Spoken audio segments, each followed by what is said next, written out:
রাজধানীর প্রাণকেন্দ্র বাংলাদেশ ব্যাংকের পাশেই ছোট্ট একটি নালা পার হতে নৌকাযোগে 1 মিনিট সময় লাগে।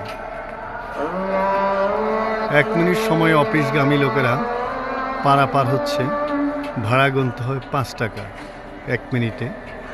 এইভাবে পার হচ্ছে প্রতিদিন, কারণ এখান দিয়ে পার না হলে ঘুরে আসতে রিক্সা ভাড়া 50 টাকা খরচ হয়।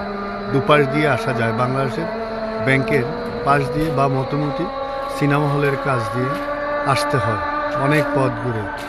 এই জন্য শর্টকাটে যাওয়ার জন্যেই মূলত এই নৌপথটি ব্যবহার করা হয়। 1 মিনিটেই পারাপার।